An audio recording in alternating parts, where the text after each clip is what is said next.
नमस्कार दोस्तों, technical master जी channel में आप सभी का फिर से बहुत बहुत स्वागत है।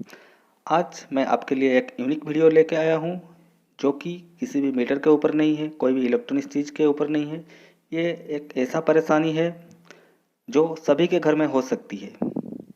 ठीक है, तो जो चीज़ मेरे हाथ में आप लोग देख रहे हैं ये है एक फ्रिज का रेगुलेटर, जो रेफ्रिजरेटर में लगता है उसका रेगुलेटर। तो इसके वजह से क्या क्या परेशानी होती है, और ज़्यादातर बड़ी परेशानी होती है कंप्रेसर का जलना। जितने भी फ्रिज में कंप्रेसर जल जाता है और ख़राब हो जाता है इसी के वजह से। तो इसके बारे में हम लोग आज पूरा जानेंगे इस वीडियो में। तो वीडियो शुरू करने से पहले वीडियो को लाइक, और जो नए लोग हैं तो वो चैनल को सब्सक्राइब करना ना भूलिएगा, और नोटिफिकेशन बटन दबाना भी ना भूलिएगा। तो चलिए वीडियो शुरू करते हैं।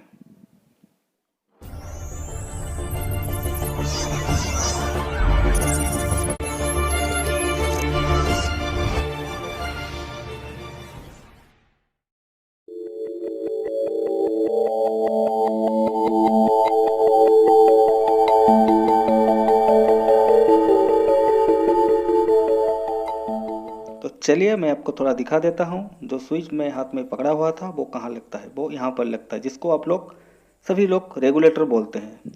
ठीक है, अगर आपके फ्रिज में ज़्यादा बर्फ़ हो जाती है तो आप इसको प्रेस करके डिफ्रोस्ट कर देते हैं। ठीक है, तो ये ब्लू बटन भी रहता है, रेड कलर का बटन भी रहता है जो बीच वाला है, और साइड में रहता है उसका वॉल्यूम कंट्रोल जैसा नॉब।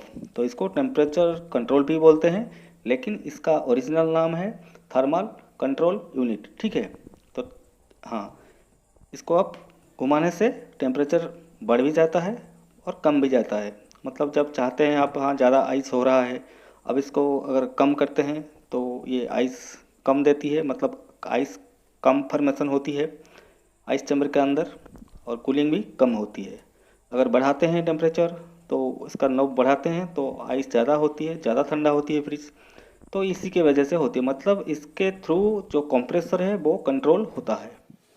ठीक है, तो ये मेरे फ्रिज में ऐसा परेशानी हुआ था, तो मैं आपको दिखाना चाहता हूँ और आपको बताना चाहता हूँ, कुछ टिप्स भी देना चाहता हूँ जिससे आपका जो कंप्रेसर है फ्रिज का उसको आप लोग बचा सके, क्योंकि इसी के ऊपर पूरा फ्रिज का कंट्रोल रहता है। ठीक है, तो ये एक ऐसा डिवाइस है, इसके अंदर आपको मैकेनिकल, केमिकल और इलेक्ट्रिकल सारे चीज़ों का एक मिश्रण, जो मिक्स बोलते हैं, वो मिल जाएगा आपको। ये एक ही साथ में तीनों चीज़ से बना हुआ है।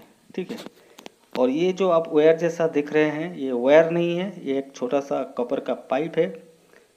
ठीक है, तो इसके अंदर एक गैस रहता है, जो गैस मैं आपको कमेंट में बताऊंगा, अगर कोई जानना चाहता है तो कमेंट ज़रूर कीजिएगा, मैं बता दूंगा।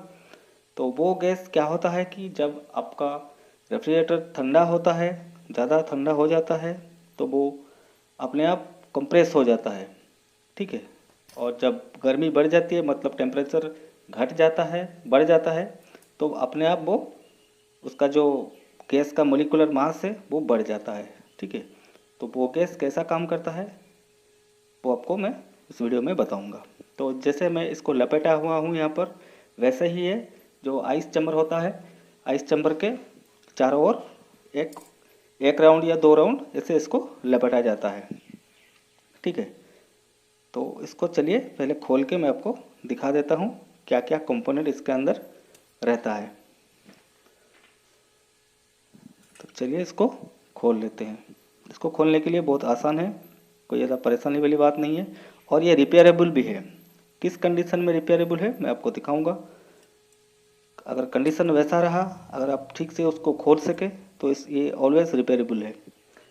ये रहा इसका अंदर का कंपोनेंट, आपको एक एक चीज़ बताऊंगा, लेकिन पूरा खोलने के बाद, क्योंकि अगर आप इस चीज़ को चेक करेंगे, अगर कोई भी गड़बड़ी होती है फ्रिज में आपका, तो अगर इस चीज़ को आप चेक करेंगे तो आपका कंप्रेसर जलने से बच जाएगा।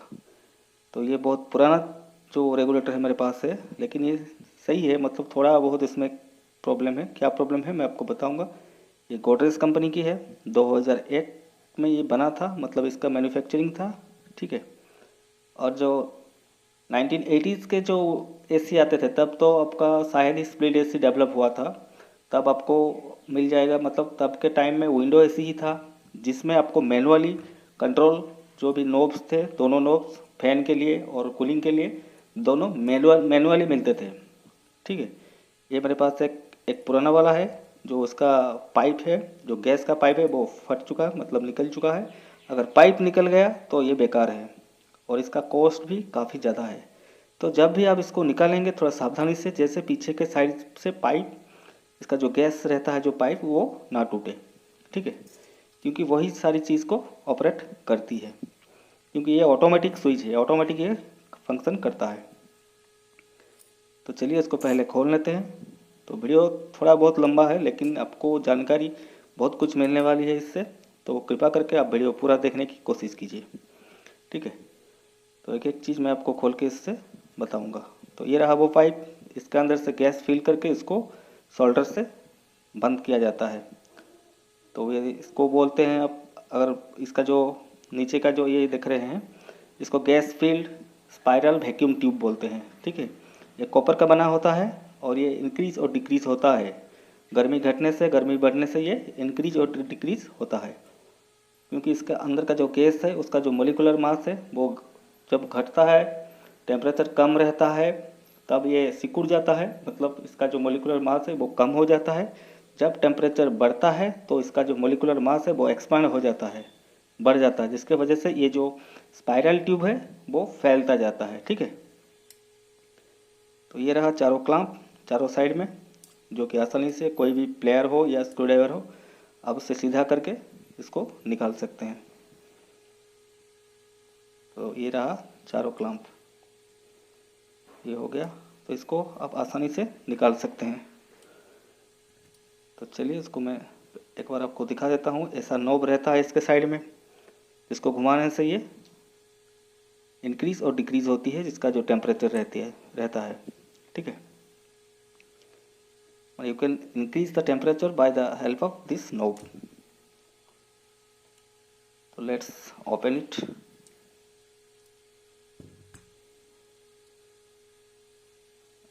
हो गया शायद, ये हाँ ये खुल गया, आसानी से खुल जाएगा, कोई ज़्यादा मेहनत करने की ज़रूरत नहीं है, क्योंकि चारों क्लैंप अगर आप लोग सही ढंग से इसको सीधा कर लिए तो ये आसानी से खुल जाएगा। It's very easy to open.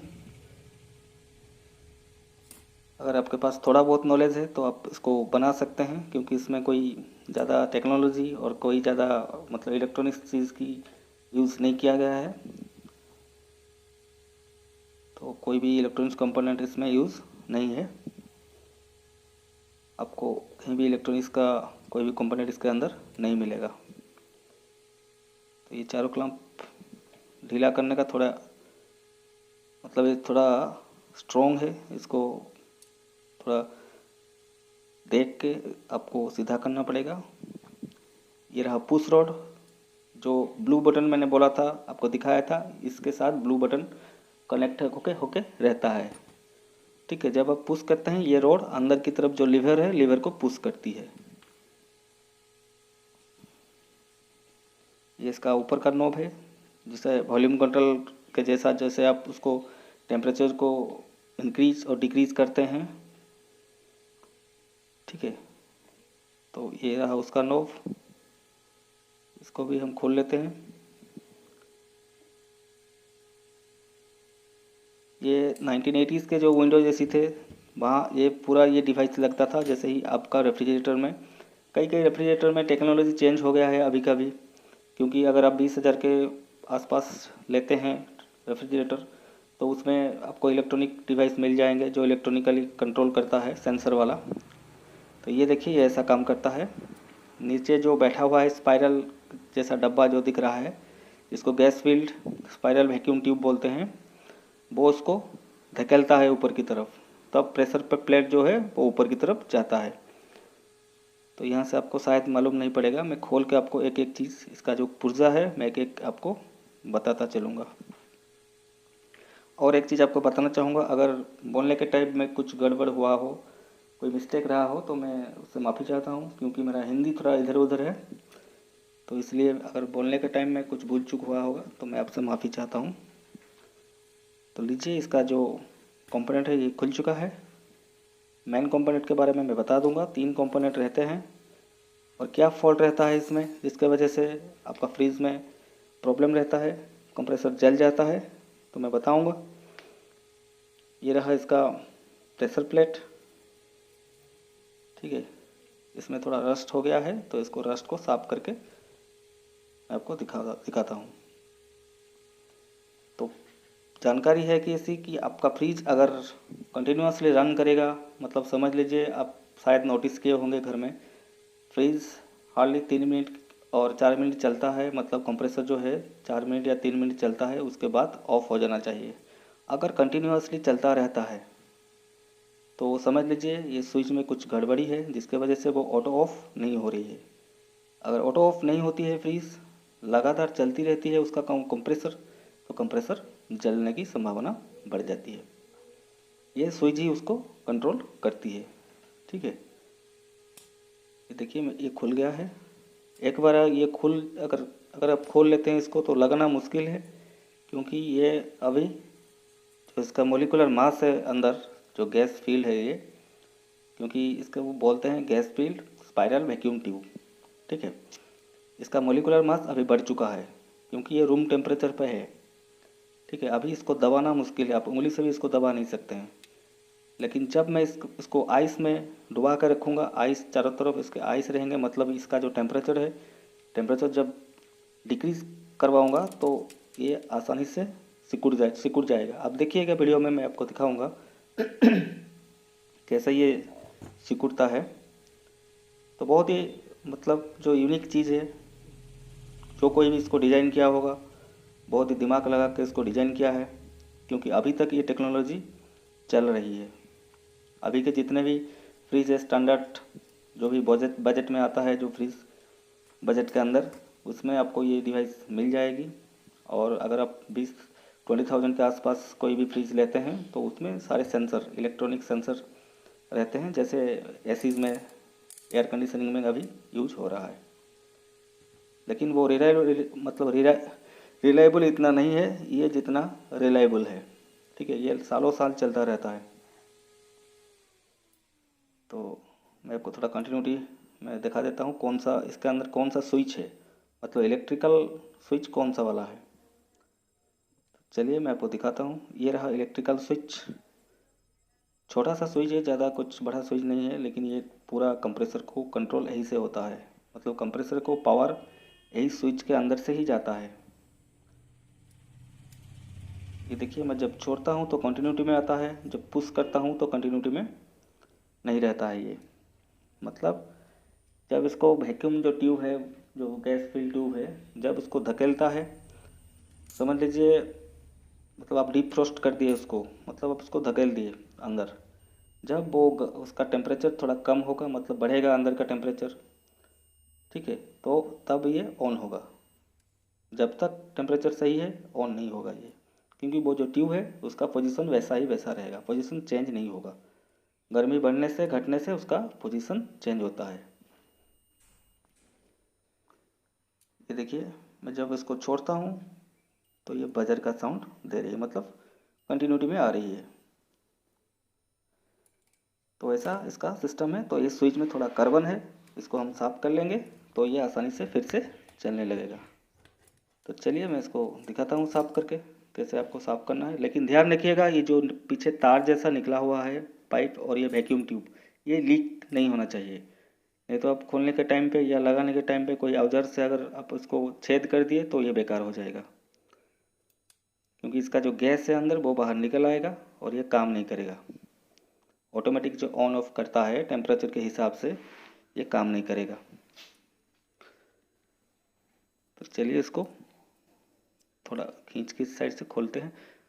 आराम से टाइम लेके खोलिए, कोई प्रॉब्लम नहीं है, आसानी से हो जाएगा। ये रहा स्विच और ये रहा जो स्पाइरल ट्यूब। ये देखिए इसके अंदर गैस फील्ड है, जो पाइप नीचे तार जैसा निकला हुआ है उसके अंदर से होकर ये ट्यूब में गैस पूरा फील्ड है, ठीक है। तो ये रहा स्विच, स्विच में थोड़ा कार्बन है, इसीलिए ये बीच बीच में अगर बंद हो जाता था तो पूरा बंद ही हो जाता था। तो ये परेशानी थी क्योंकि इसके अंदर पानी चला गया है। तो ये परेशानी है, तो इसको साफ करके मैं आपको दिखाता हूँ। और इसके वजह से आपको शॉक भी लग सकती है, क्योंकि अगर पानी चला जाता है अंदर तो ये जो टर्मिनल है इसमें फेज करंट रहती है, पॉजिटिव करंट, तो उसके वजह से आपके फ्रिज में कोई अगर पकड़ता है फ्रिज, तो अगर झटका लगता है तो समझ लीजिए इसके अंदर शायद परेशानी होगी, क्योंकि इसके ये पूरा फ्रिज के जो भी मतलब उसके बहुत ही पास रहता है ये।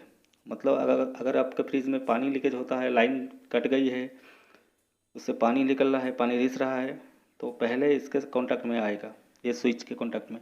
बाकी सारे चीज़ तो आपका फ्रिज के पीछे रहता है। तो चलिए इसको थोड़ा साफ़ करते हैं। साफ़ करने के लिए आप केरोसिन या पेट्रोल का इस्तेमाल कर सकते हैं, क्योंकि पेट्रोल थोड़ा केरोसिन से ज़्यादा अच्छा रहेगा कार्बन को निकालने के लिए। तो मैं केरोसिन का इस्तेमाल कर रहा हूँ। और थोड़ा जो भी टूथब्रश अगर है घर में तो टूथब्रश का इस्तेमाल कीजिए, तो आसानी से वो साफ हो सकता है।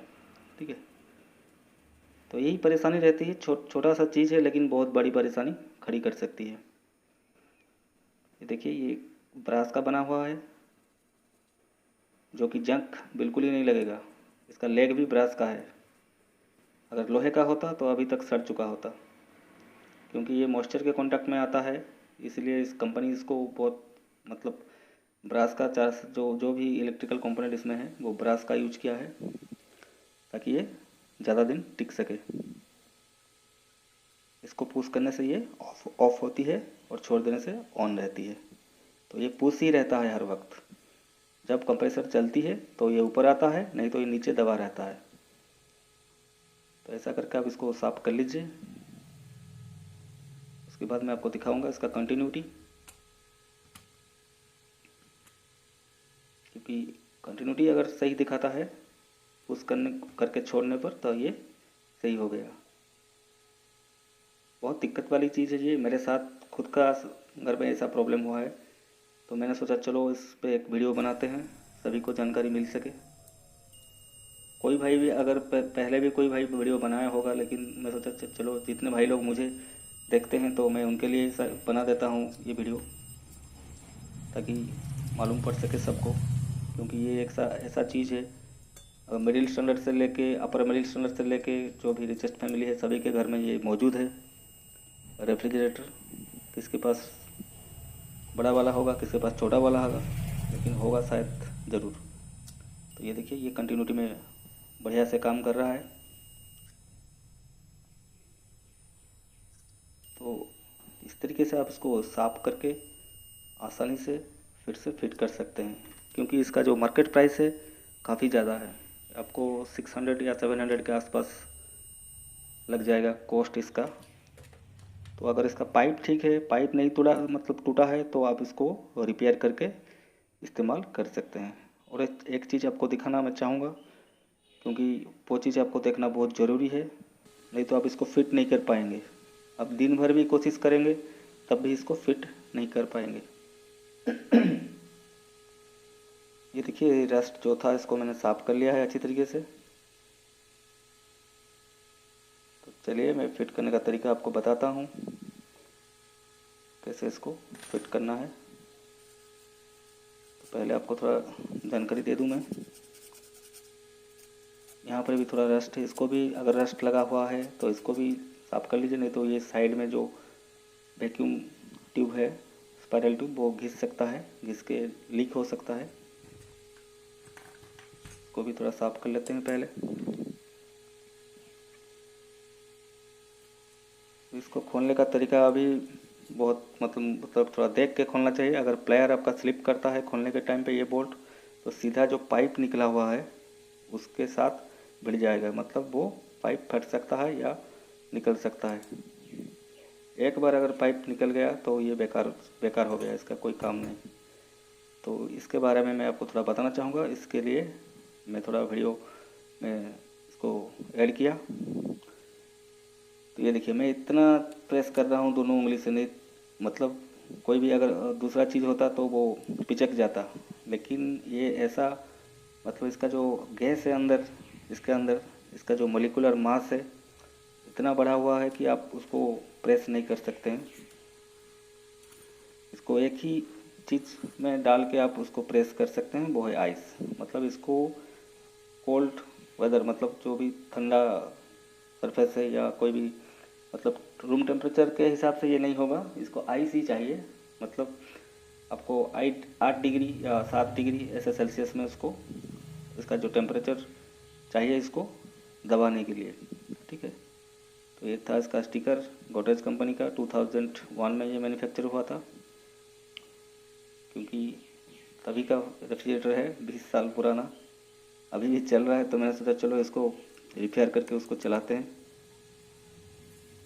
तो ये काफ़ी मतलब पुराना चीज़ है और बहुत अच्छी कंपनी भी है। कैलविनेटर, गोदरेज, ये सब कंपनियां तब राज करती थी इंडिया मार्केट में, क्योंकि कूलिंग सिस्टम में और इलेक्ट्रिकल की जो अप्लायंस है उनमें इन लोगों का बहुत अच्छा अनुभव था, जो कि अब भी ये लोग प्रोडक्ट बना रहे हैं और बहुत बढ़िया प्रोडक्ट रहती है इन लोगों की। इसमें थोड़ा रस्ट वगैरह टाइप का हो गया है, लेकिन ये चलेगा। अगर ये लीक हो जाता तो आप जैसे ही उसको उंगली से प्रेस करते हैं तो ये सिकुड़ जाएगा, ठीक है। तो इसको भी मैंने साफ़ कर लिया है, आप देख सकते हैं। क्योंकि ये ब्रास का बना है, इसमें रोस्ट नहीं लगेगा, कोई पानी का दाग होगा शायद। ये सारे कंपोनेंट यहाँ पर है। 2 प्लेट है इसके ऊपर, प्रेशर प्लेट एक है, उसके नीचे रहेगा वैक्यूम जो लीवर, वैक्यूम ट्यूब को जो लीवर है, वैक्यूम ट्यूब का लीवर वो रहेगा। उसके नीचे रहेगा ये वैक्यूम ट्यूब और दूसरे साइड में रहेगा स्विच। तो स्विच मैंने साफ़ करके, कार्बन साफ़ करके आपको कंटिन्यूटी में दिखाया था। बस इतना ही कंपोनेंट है इसमें। लेकिन इसको फिट करना आप ऐसे ही फिट नहीं कर सकते हैं इसको। अगर ये रूम टेम्परेचर में आ गया है तो फिट करना मुश्किल है, इसको आइस में डालना पड़ेगा। मैं आपको दिखाऊंगा आइस में डाल के कैसा ये सिकुड़ता है, मतलब डिक्रीज होता है इसका जो लेंथ है। पूरा आप एक उंगली से इसको दबा सकते हैं आसानी से, लेकिन अभी जो रूम टेम्परेचर पर जब है ये, आप इसको 2 उंगली से भी नहीं दबा सकते हैं, इतना टाइट लगेगा आपको, क्योंकि इसका जो गैस है वो अंदर फूल के बैठा हुआ है।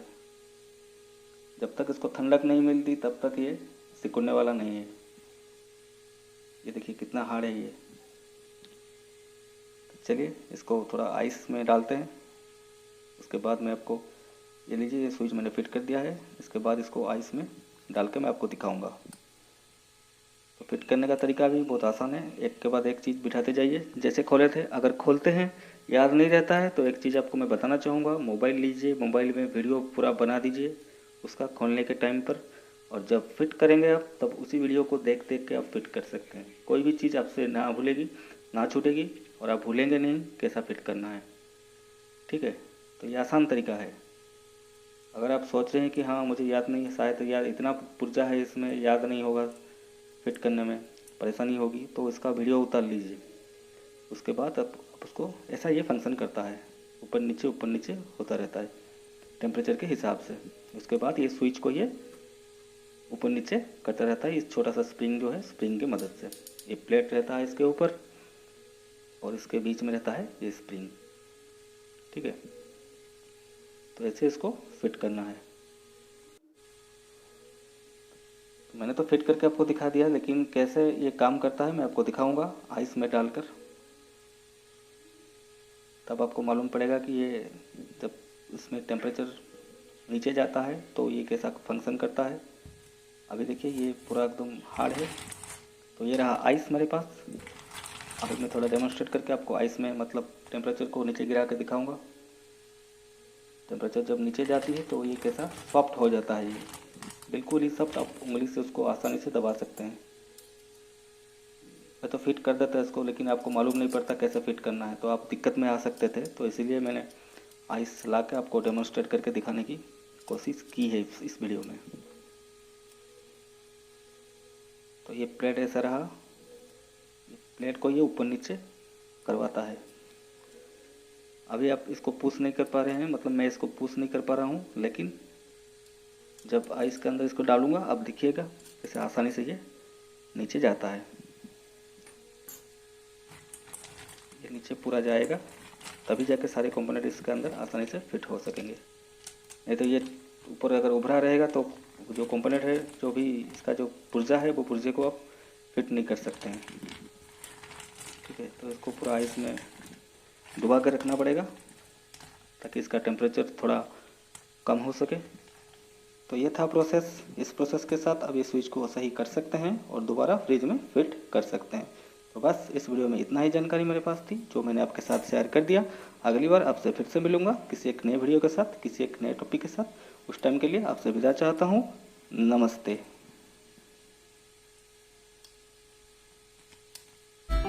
Thanks for watching. A like would be appreciated. And don't forget to subscribe.